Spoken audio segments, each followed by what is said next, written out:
I welcome you to this English grammar video. आज हम sentence के बारे में, वाक्य के बारे में बात करेंगे।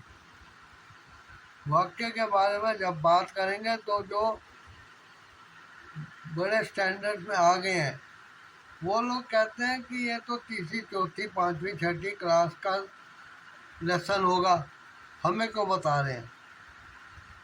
देखिए, अगर ऐसी बात है तो आप खुद सेंटेंस का डेफिनेशन मतलब और उसमें क्या क्या आता है इसके बारे में आप खुद अपने नोटबुक रजिस्टर पे लिख कर देखें, क्या वो उससे आता है। आज हम इंट्रोडक्शन ऑफ सेंटेंस लेंगे कि सेंटेंस क्या होता है। देखिए, छोटी क्लासेस में सेंटेंस के बारे में ज़रूर बताया जाएगा। ऐसी समझिए कि जैसे साइंस है। अब साइंस तो छोटी क्लासों से ही बेसिक बातें शुरू हो जाती हैं, लेकिन जैसे जैसे हम बड़ी क्लास में आते हैं तो हम ज़्यादा गहराई में उतरते जाते हैं। जिसे हमने पहले एक इंट्रोडक्शन के रूप में जाना था उसको अभी हम प्रैक्टिकली करने के लिए तैयार हो रहे होते हैं। ऐसे सब्जेक्ट के बारे में है कि जब आप सब्जेक्ट के बारे में आप पूछते हैं तो क्या होता है, अब प्रेडिकेट के बारे में पूछते हैं तो क्या होता है। अब उसके जो भाग हैं उसकी बातें ये शुरू में नहीं बताई जाती। ऐसे सेंटेंस जो है उसका मेन मीनिंग वगैरह तो बता दिया जाता है, लेकिन उसमें हम गहराई पे नहीं उतरते हैं। सबसे पहले तो ये समझिए कि इस किसी भी लैंग्वेज में अल्फ़ाबेट्स होते हैं जिन्हें हम याद करते हैं। फिर उन अल्फ़ाबेट्स को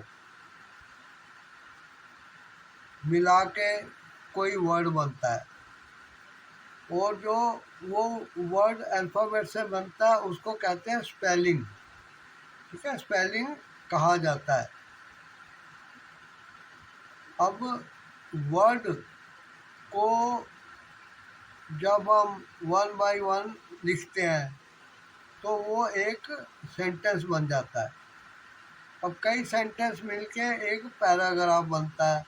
एक पैराग्राफ जो होता है वो सेंटेंस का एक ग्रुप होता है। ऐसी group of words is called sentence. शब्दों का समूह सेंटेंस कहलाता है, लेकिन उसको ऊबड़ खाबड़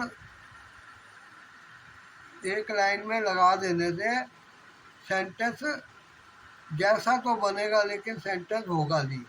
सेंटेंस वो होता है जो पूरा मतलब समझाता है। इसके लिए एक शेप, स्ट्रक्चर, बनावट सेंटेंस की होनी बहुत ज़रूरी है, जिसको कि हर कोई अपनाए और उसी तरीके से अपनी बात कहे। ठीक है, इसमें अभी जो सेंटेंस हम लिखेंगे उसका जो पहला वर्ड आएगा, जहाँ जिस वर्ड से वो स्टार्ट होगा उस वर्ड का पहला लेटर हमेशा कैपिटल होगा। सेंटेंस के बीच में जो भी नाउन आएंगे उनके जो वर्ड्स होते हैं उनके पहला लेटर कैपिटल होगा। उसके बाद जब ठीक से अपनी बात कहने के लिए थोड़ी देर के लिए रुकना पड़ेगा तो वहाँ हम कॉमा लगाएंगे। कॉमा लगाने के बाद सेंटेंस में सिंगल स्पेस आगे को दी जाती है। एक जैसे कंप्यूटर पे आप स्पेस बार पे अंगूठा मारें तो आपका एक बन जाएगा स्पेस। अच्छा, अब हर वर्ड के बीच में स्पेस होता है, और जब हम अपनी बात को जो कहना चाहते हैं उसका सेंटेंस पूरा हो जाता है तो उस पर हम फुल स्टॉप लगा देते हैं। अब फुल स्टॉप के बाद हम नया सेंटेंस फिर आगे से शुरू करते हैं।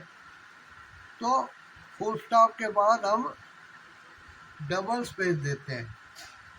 उसके बाद फिर हम जो सेंटेंस स्टार्ट करते हैं उसका जो पहला वर्ड होता है उसका फर्स्ट लेटर कैपिटल होगा। तो ये चीज़ एक रूल की तरह इंग्लिश में या किसी भी लैंग्वेज में जैसी वो भाषा होती है होते हैं, जिनको यदि सारे एक जैसा इस्तेमाल न करें तो कोई किसी की बात समझा नहीं पाएगा।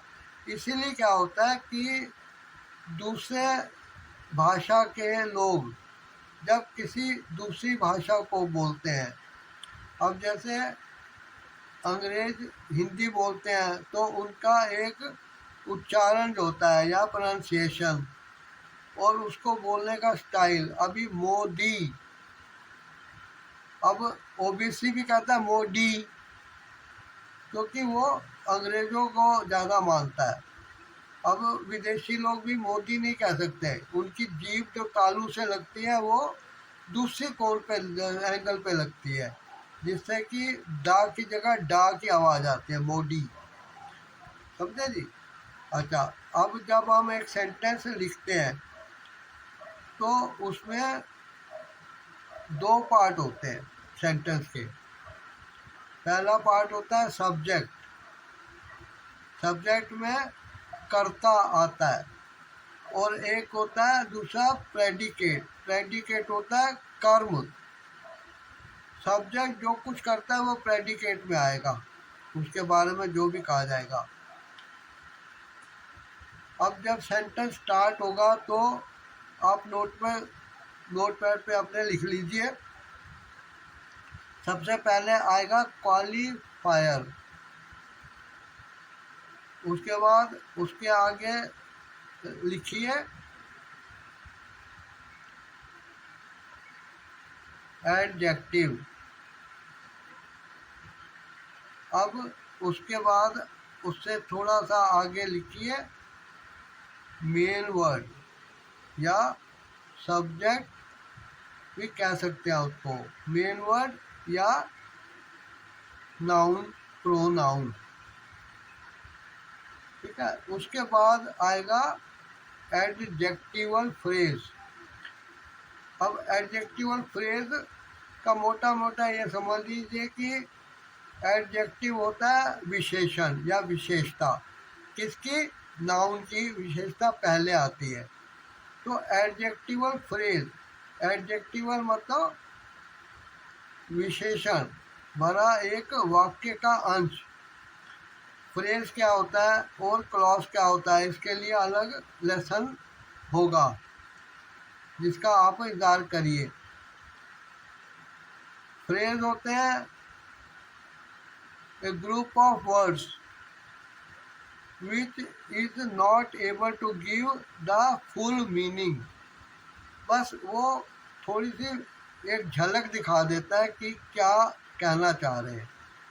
एडजेक्टिवल फ्रेज, एडजेक्टिवल फ्रेज जैसे वियरिंग ए रेड शर्ट,